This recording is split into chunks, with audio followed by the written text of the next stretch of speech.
Iipit ito at buong magdamag siyang hindi makakatulog dahil sa iyo.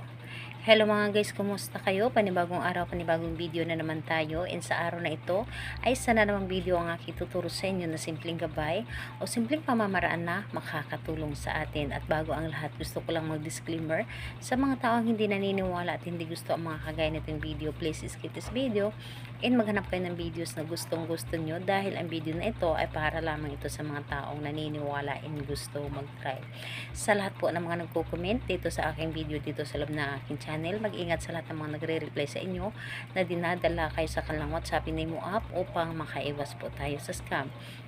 Ngayon po ituturo ko sa inyo paano nga ba siya hindi makakatulog magdamag dahil lagi kanyang iniisip. So dito po ay pwede mo itong gawin sa parehasang kasarian, babae to babae and lalaki to lalaki, and syempre naman sa ating babae at lalaki na mag-partner. And pwede mo itong gawin kahit kayo ay nagkakalabuan na, yung tipong nanglalamig na kayo sa isa't isa. Pwede mo itong gawin kung gusto mo na iisipin kanya. So kailangan lamang natin dito ng ating gagamitin, kailangan mo lamang dito maghanda ng isang panulat. So kahit anong klaseng panulat and papel.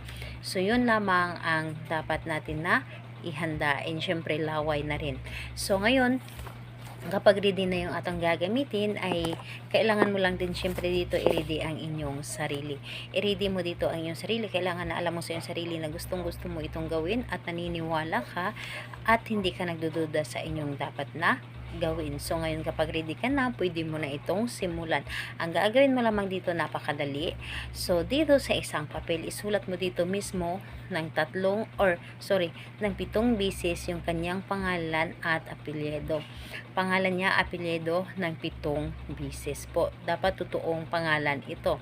And kapag nasulatan mo na ito ng 7 beses ng kanyang pangalan at apelyido, dito sa likod ay isulat mo ang inyong nais. Halimbawa ay hindi ka makakatulog magdamag, ako lamang ang iyong iisipin, mababalisa ka, mag-iinit ang ating pagmamahal at wala kang ibang iisipin kundi ako lamang.